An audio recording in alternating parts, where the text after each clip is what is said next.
সম্মানিত সাংবাদিকবৃন্দ, আসসালামু আলাইকুম।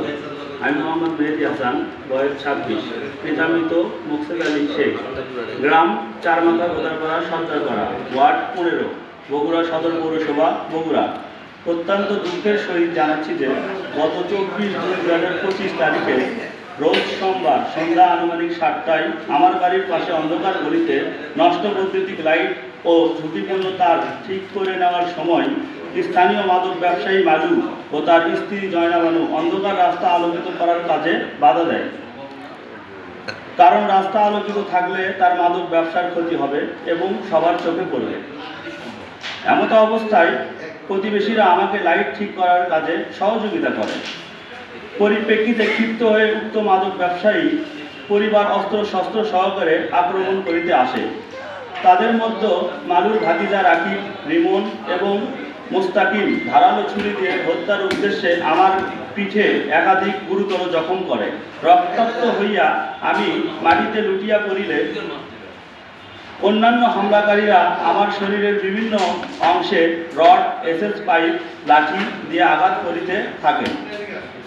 এ সময় প্রতিবেশী সাদ্দাম ঘটনাটি ভিডিও ধারণ করিতে গেলে সন্ত্রাসী তার মোবাইল ছিনিয়ে নেয়, ভেঙে ফেলে এবং তাকেও মারধর করে।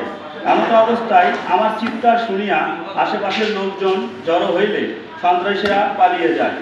আমার জখম স্থান হইতে অধিক রক্তপাত হওয়ায় উপস্থিত সকলে মিলিয়া আমাকে শহীদ জিয়াউর রহমান মেডিকেল কলেজ হাসপাতালে সার্জারি বিভাগে জরুরিভাবে ভর্তি করায়। উক্ত ঘটনায় আমার মা বাদী হইয়া মোসাম্মদ সাফেনা বেগম এই একই তারিখে আনুমানিক 9 ঘটিকায় বগুড়া সদর থানায় একটি অভিযোগ দায়ের করেন, যার অভিযোগ নাম্বার R1576/25। পরবর্তীতে নিকটতম আত্মীয়দের সাথে আলোচনা করিয়া গত 26/2/2025 ইংরেজি তারিখে সদর থানায় একটি মামলা দায়ের করেন, যার মামলা নাম্বার 15763/5 এবং অধিকতর নিরাপত্তার স্বার্থে অস্থায়ী আর্মি ক্যাম্প বগুড়া যুব উন্নয়ন কেন্দ্রে 1/3/2025 তারিখে একটি লিখিত অভিযোগ দায়ের করা হয়, যার অভিযোগ নাম্বার হচ্ছে 351।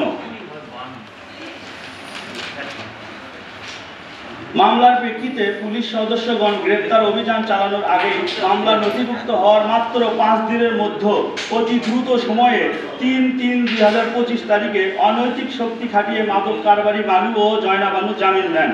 অথচ মামলা নথিভুক্ত তারিখ 26/2/2025। এরপর পর্যায়ক্রমে দ্রুততম সময়ে মামলার সকল অভিযুক্ত আসামি আইন শৃঙ্খলার নিয়ম কানুনের তোয়াক্কা না করিয়ে জামিন নেন। ফলশ্রুতিতে আসামিগণ হত্যা চেষ্টার মতো গুরুতর অপরাধ করার পরেও আমি সহ ভুক্তভোগী বাদী ও সাক্ষীগণের উপর আক্রমণগত ভয়ভীতি দেখিয়ে যাচ্ছে। এমত অবস্থায় আমি আমার পরিবার সহ মামলার সাক্ষীগণ চরম আতঙ্কের মধ্যে দিন যাপন করিতেছি এবং আশঙ্কা করিতেছি যে কোনো সময় তারা আবারও আমার বা সংশ্লিষ্ট যে কোনো জানমালের ক্ষতি করিতে পারে। এমত অবস্থায় আসামিদের আগ্রাসী ভাব দেখিয়া কোনরূপ উপায় না পাইয়া অত্র প্রেস কনফারেন্স এর মাধ্যমে সাংবাদিক সহ সকলের দৃষ্টি আকর্ষণ করিয়া রাষ্ট্রের কাছে আমি সহ সংশ্লিষ্ট সকলের নিরাপত্তা কামনা করছি। এছাড়া অভিযুক্ত আসামিদের আইনের আওতায় এনে দ্রুত শাস্তির দাবি জানাচ্ছি। আসসালামু আলাইকুম।